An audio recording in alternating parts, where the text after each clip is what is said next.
Hey, good afternoon, everyone. Welcome to Family Law Assistance. My name is Michaela Wade, and I'm the co-founder of Family Law Solicitors.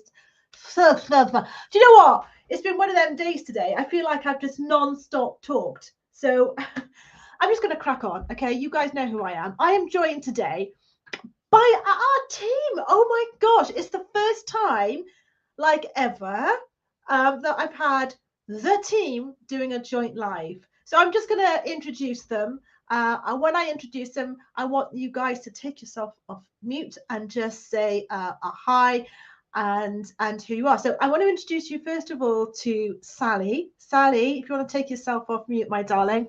She's like, how do I do that? I know there's a button there.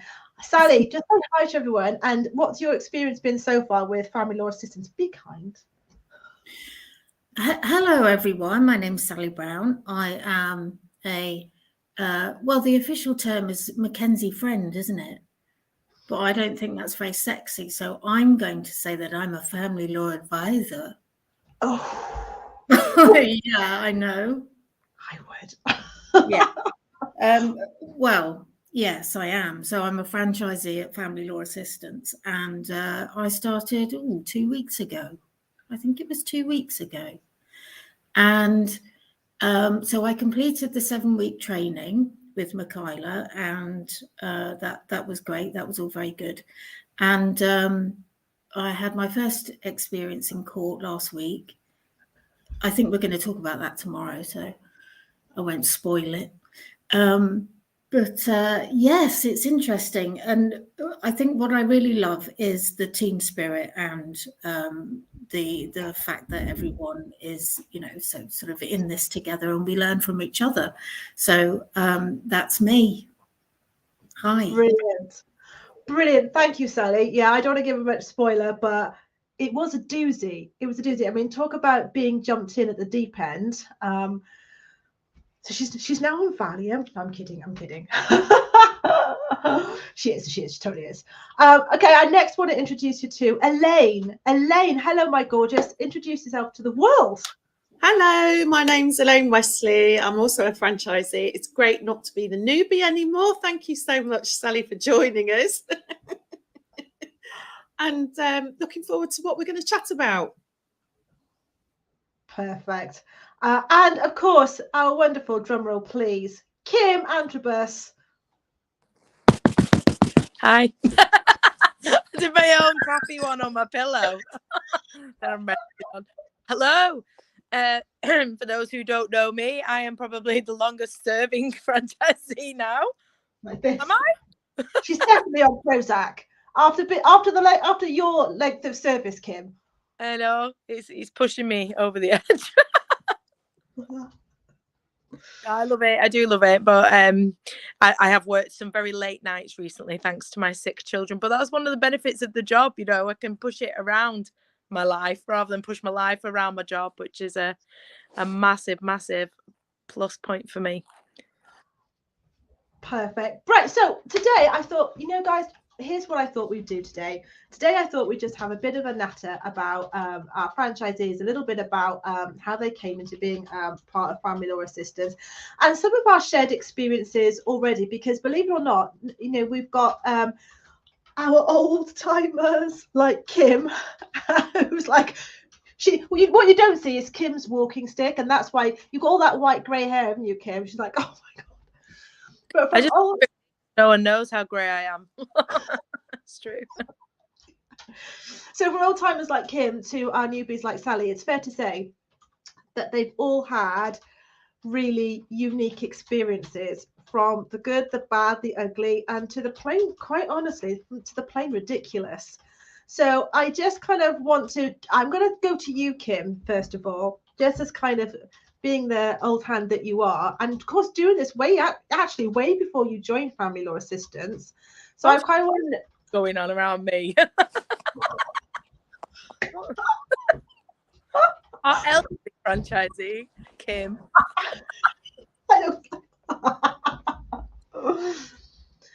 So kind of what's been your experience? What are the things that you've noticed, Kim, since you've been doing this? Because there's been a few things that have been common in lots of cases. What's the things that you've noticed with some of your clients?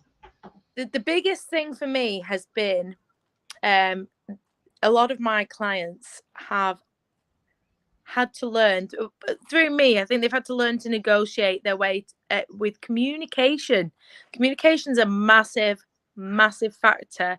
Obviously, relationships do break down and people separate, and if they've got children, they still have to have some form of parenting relationship the vast majority of the time.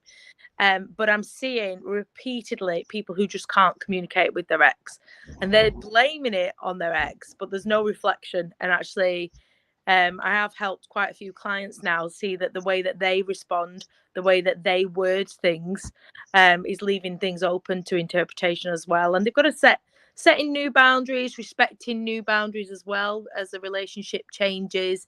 I enjoy that side of it, though. I really enjoy coaching people, because I think it's more than just advising, as you'll soon find out, Sally. It's more than just being a family law advisor, which is my title too, because it is a bit more sexy. You are right. And we are very sexy, aren't we all? Yeah. But it is a bit more than that, because you are coaching them, in an emotional capacity almost as well, because it's very, very difficult for a lot of people to relearn a relationship when you've been very intimate and had a very close relationship with somebody and you're not there anymore. People don't respect that there's a new boundary. There's a different position on how you can talk to someone when you're not in a relationship. So yeah, that's one of my biggest takeaways, actually. I think you hit the nail on the head when you start talking about communication. So I'm just going to come to Elaine, because if you want to take yourself off mute, my beautiful, communication that you've already been seeing, it's been massive, right? Communication with exes, communication within just you and clients, right? Yeah, there's two things that spring to mind. One is often someone might have all their thoughts in here, but they don't necessarily articulate it well, or articulate it succinctly, or have the confidence as well. So just like Kim says, there's a lot of additional support that we offer, and it's quite difficult sometimes to be able to convey that to a new client, exactly what we can do. But our job is to make you feel invincible before you get in that courtroom and during that session as well. You've got a short session to say what it is you want, and a lot of the work that we do is in preparation. So it's always really good to go through things before you get into that environment. And we have the skill sets to make people feel so much less anxious, and really just give them that kind of almost like cuddly, fluffy kind of feel to it, so that something that's an incredibly emotive experience feels a lot less painful. And I think also the other thing as well is it's teasing out what somebody actually wants out of the process. So it's all right, okay, your relationship's broken down, you're not on the same page together, but what is it that you're actually wanting? And, because as guys have seen such a lot of this, it's easy for us to try and structure that and guide the client through. I couldn't agree more. But on the subject then of communication, I'm going to come to Sally. Now, we are going to be talking about this in a lot more detail tomorrow. But Sally, when we talk about communication, both Kim and Elaine to some degree talk about communication with their exes, new boundaries being set. But I think it's also really super important to talk about the communication that clients have with us, or sometimes the lack of it, right? Yeah, I think so. I think it's that, make sure we know everything. Make sure we know everything and we've got all of the information that we need before you go into court. Because if, in court, you're looking at something that the judge or the magistrate and the other side aren't looking at, because they're looking at something else that the client has maybe submitted themselves that you don't know about, that's going to be a bit of a problem for me. So yeah, it's very much, I would say, part of the coaching, and this is me sort of coming in as a new person, but I'd say part of the coaching as well that we would have to do is to make sure that the client is kind of accountable and responsible for what they need to do in order for us to make it work. You know, and providing that information and being honest about it. It doesn't matter what you've done, you know, nobody cares. Just be honest. I couldn't agree more. Now, I know that Kim has, and me especially, like, we've all dealt with cases where we haven't got the full story. One of my famous cases was I would rock up to a court case once, and my client hadn't told me that they'd been done for dealing Class A drugs on the grounds that they felt it wasn't applicable, it wasn't relevant. And I always quote that film, Jerry Maguire, you know, that sort of help me, help you, no, help me, help you. Kim, I'm going to come to you a sec, because you can relate to this for sure, right? Joe, I was actually, I'm just thinking of a situation and hearing that I was in at the end of last month. A lovely client of mine, but didn't communicate with me, and I was asking for instructions. And I think they got to a point where they just, like Elaine said, didn't know what it was they actually wanted, couldn't articulate it. I'd already put through what they told me they wanted into a position statement for them, and did a total U-turn in the hearing, which just had everybody like, oh, what do we do here? But it just felt like a massive waste of everyone's time. And I know the client felt like that as well, but the point that they want to make is a valid one. It is a valid one, but it would have been nice to not have to go through the whole negotiations and sitting there and getting there, and then all of a sudden client going, no, this is not right. Like sort of American I've got something to say. I've got something to say in addition to that. I mean, things are very dynamic though, aren't they, Kim? You know, lives change, our lives change, their lives change. Can I just pop you on mute just a bit, Kim? Because I can hear a bit of buzzing in the background. There we go. Our lives change. Things are really dynamic. Our lives change, their lives change. We've got the experience, we've got the skills, we've got the knowledge. We can cope to a certain extent with all the curveballs being thrown at each other. Negotiations happen lastminute.com. We can do all of that. But what really, really helps us is nothing is too silly, too daft, too chaotic to tell us about it in time beforehand. That's where the client uses us best. And yes, we can deal with it all, but we actually want the best outcome for our client. That's what we're trying to do. And reduce the stress for them.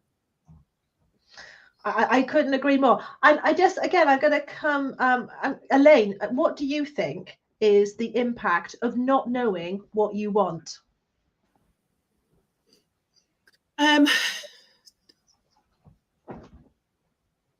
You could, it's because we're talking about children often, or we're talking about the end of a marriage, or we're talking about finances. It's your time at the end of the day as a client. That's your time. If you need more time to think about what you want to do, fair enough. But if you are messing around not knowing what you want to do, you could be taking it the long way round, be very ineffective. It could cost you money. It could cost you a lot of emotional labour as well. You know, and I think that when people are in a really difficult stage of their lives, having a plan, or having someone like us who says, listen, we've got you, we can formulate a plan. We know what's quite typical in these situations. You're not asking the earth here. What you can do is achievable. All those sorts of things really help people actually maintain some control in their lives, when they often feel they've got no control in their life at all. So it is good to sit down and try and create some sort of goal at the end of it. Otherwise, you know, what's your purpose of the whole thing? Is it something that's being purely vexatious? I agree. And I think as well, Sally, when we talked about sort of claims that perhaps shouldn't have gone in the first place, I think if you're only getting, and we've all been there, we can only work with what we've got. But in terms of having the whole story, from your point of view, what do you think the impact of not being told the whole story means for you and the client? Well, I think in the particular case that I experienced, it's obviously disappointment. I want my money back. What the hell? happened. But I think also it's, if you've got warring exes, it's sort of like one up for them, isn't it? Which can then add fuel to the fire with someone, and how fragile they might be feeling. But not only that, it's the waste of everyone's time.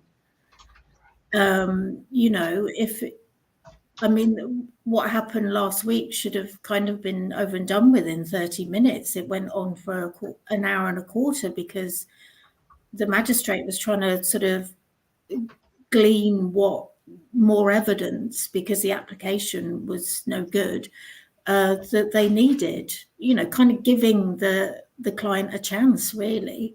But it still wasn't forthcoming. So it's just that, But if it hadn't have been done before Christmas, as we'd have said, something as serious as a non-molestation order, serious sort of accusing somebody of abuse and threatening behaviour, if it hadn't have been done, then that could have been a worse outcome in a sense. So, yeah, it's just having that sort of perspective of what really happened and sharing information. Couldn't agree more. One of my other top tips that I talk about quite often is the ability to be organized. Now, it's really difficult because very often people at the end of a relationship breaking down, court seems really overwhelming, and that very often translates into people's thinking and people's very physical being. Court orders are filed in the bread bin. Fact. So from your experience, Kim, how important do you think it is for your clients to kind of get those thoughts together and be organized? Because there's a lot of paperwork, right, in court. Do you know, preparation is absolutely key, and that isn't just for us, that's for anyone. A barrister would want to be prepared, a solicitor would want to be prepared. The best outcomes always come from preparation, absolutely 100%, and clarity as well, like Elaine said earlier. That's really important. Something that dawned on me while Sally was speaking is one of the things that I think we are particularly good at is helping our clients with what not to say, and when they are on the wrong road, when they're doing the wrong thing, when the application isn't perhaps the right thing for them to do, or maybe the wrong time for them to be bringing it. And that's been a massive thing for a few of my clients. I've had a client come to me in an absolute rage about their partner, their ex-partner, and the way they're being with their child. I've looked at it and thought, actually, I think you're contributing to this situation with your poor communication. Let's try this. No, I want to take this to court. Let's try this. This is working. And the application hasn't gone to court yet. And I'm not saying it shouldn't go to court. I think it needs to take a different form and we need to revise it. But I just think that experience that we have in how people function and how also these cases progress and what the likely outcome might be is essential. So the knowledge plus preparation is an absolute advantage for people. I couldn't agree with you more, and I bang on consistently about how preparation is key. Can you just put yourself on mute, Kim? Because I don't know what the buzzing is. There's literally no buzzing here, just so you know. It's so quiet. So quiet. So I'm forgetting because it's quiet. Okay. Yeah, I always bang on about preparation. The magic is in the prep. But again, it's tricky, isn't it? Because, we sort of dip in and out of court cases. We do as much or as little as people need to. I'm a massive advocate that, especially when people come to us with the sort of proverbial Tesco carrier bag of life, is they need someone to handhold them through their process, don't they? Elaine, you've experienced that as well, haven't you? Hand-holding, step by step. It's one of my favourite parts of the job. I love that. Yeah, I mean, it's a very privileged position to be in. You are with someone who's having probably quite a massive life crisis going on. And, I can't control the decision of the court, but I can certainly make a huge impact with the client when we're there. And it's extremely meaningful in order to be able to do that for somebody. And to be able to have a really, and often it's a lived-in experience as well, isn't it? A lot of us are all shaking our heads here, there are things that might, resonate with each client and think, yeah, I recognise that feeling. I know that feeling. I know how that feels. I think one of the things is that, because they often can't have a family member in with them, we kind of double up. So we're not only helping with all our family law experience, but we're also helping in a very sort of maternal way of actually helping someone get through a really difficult thing. So yeah, it's one of my favourite bits. It's not the adrenaline of kind of rocking up there and like, yeah, pow, we're gonna do this, It's more to do. I like the debrief afterwards. I like to make time. I like to go and have a coffee afterwards and talk about it. And there's not many people that pat someone on the back for going to court and coming out and speaking up for themselves. And it's a very special position that we're in. We're able to really see them do that. I love that. I love that you said that, because I think, in all walks of life, particularly this role, I think we see people at rock bottom, and this kind of scenario brings the best and worst out in people. Part of the beginning of part of my training is I talk about what goes on in their head, because all you see is people's potential bizarre behavior, and some of the behavior you encounter to anybody else would seem really weird. And I sort of look now when people sort of do what others might consider bizarre behavior, and I'm there going, wow, how are you doing that? Like, what's going on there? I find that personally quite fascinating. Kim, what's your favorite part of the job? I'm an absolute geek. I love drafting. I love drafting statements, but it probably just goes back to my days of wanting to be an English teacher. I wasn't sure whether I wanted to be a lawyer or an English teacher when it got to choosing my degree, and I originally chose English. And then last minute when I got my results, because I did so well in law, I was like, no, I should have chosen law. And then I just changed very last minute to do a law degree. But I love drafting. I think you can really, like we talked about it before, Elaine brought it up, making that argument as concise and articulating it as effectively as possible. It's so important, and it's something that I personally think I do very well, and much better than I do speaking. But I articulate things really well in the written form, and I just enjoy it. I enjoy them telling me what they want and want to put forward as a solution, and me putting that into words and putting it into some sort of form that I think will be easy to digest and well received. Yeah, that's something I like. That's really Translation services. That's really interesting, because my favorite bit has to be the negotiating part. So actually being in court, and I don't care if the other side are aggressive or hostile. That haggling, I suppose, I find that's where I think I really come into my own. The speaking bit, it is personally my favorite bit. I like the haggle. I suppose it comes back to my childhood, because I grew up in the Middle East and seeing my father haggle, my mum haggle, me haggling as I've grown up and I've sort of traveled. For me, it's nothing other than just haggling. It's horse trading, and I love that. I love the sort of head-to-head, and the more challenging the case. I had a 2-day trial last week, and although that was in many ways very challenging, the bit I loved so much about that was actually haggling with the other side, who were really, really challenging. And yeah, that's my best. If I get rights of audience in courts as well, I like that similarly as well. I once was about last year, I had one case I can remember quite vividly, is I had rights of audience to do cross-examination at a contested hearing, and we won slam dunk. And this is such a geeky thing, right? The thing that goes off in my head, I don't know what you guys have, but I have the Bee Gees, had a Bee Gees track sort of going on in my head, like, yeah, walking down, yeah, I did it. Okay, too much. Sally, I know you're just newbie, but so far, what's been the thing that goes, oh, do you know, I can really get this? Well, it has been very new. It's all new. But I think for me, I agree with Kim about the writing, the being able to articulate. That's what I feel competent in. But really, I guess I need to do one properly from the start because I haven't yet.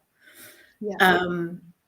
But yeah, I think the sort of writing it, meeting with someone, understanding their story, understanding what it is they actually want, managing their expectations with that, and drafting the statements in order to, make something really robust and stand up in court.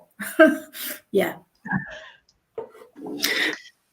Pretty good though that it's a bit. It's sorry if it sounds cheesy, but I've called it the hive mind before. That we all. It's good that we've all got separate things that we really enjoy, and just for any clients out there, for their benefit, we do get together and we do kind of almost do like it's like a supervision session where we'll bounce cases off each other and ask for input. And Stephen's not with us on this live, but he's also got the same skill set, and in addition can do all the IT and all the behind the scenes stuff, which helps us look slick and run slickly. Thank you very much, Stephen. But thank you. But actually, that our clients aren't just paying for Elaine Wesley, Sally Brown, Kim Antibus, Michaela Wade. They're paying for the whole thing. Yeah, it's a huge, massive value for money feature that we offer. I couldn't agree more. I don't get it. But one of the things that I sort of just kind of wanted to end with this is actually talking a little bit about social media. Now, family law assistants are hugely visible on social media. And, we do that in a variety of ways. I mean, we've clearly taken over TikTok. And there's the blogs that go out, and there's Facebook. We're doing this live that's going out onto YouTube and Facebook. And I know that you've all got different ways of sort of having social media. We're all sort of getting used to doing social media. So I'm just going to come to you, Elaine, a moment, okay? Because you're quite new to whole social media. How was that? She says no in the answer to this. How was that received? What, by me or by others? Yeah, not by you. No, by you. Oh, well, I mean, I've learned a huge set of transferable skills. So as you guys know, I breed and show quite an unusual, rare type of cat in the UK. So it helps me. It just helps me with so many other things as well. But so not only has it been a learning process, it's actually really helped me a lot with my self-confidence as well, getting things across. And you can see yourself kind of evolving as, the first TikToks, for example, are always a bit, rubbishy, but you can see the development as you go along. I think our next challenge will be whatever the next social platform will be, where people look for family law assistance, and we've just got to keep on top of that.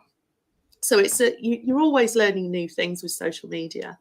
It's a great way to engage with clients, and genuinely, when clients get in touch with us through social media, we are responding. Clients engage with us, we engage with them. Nothing gets ignored.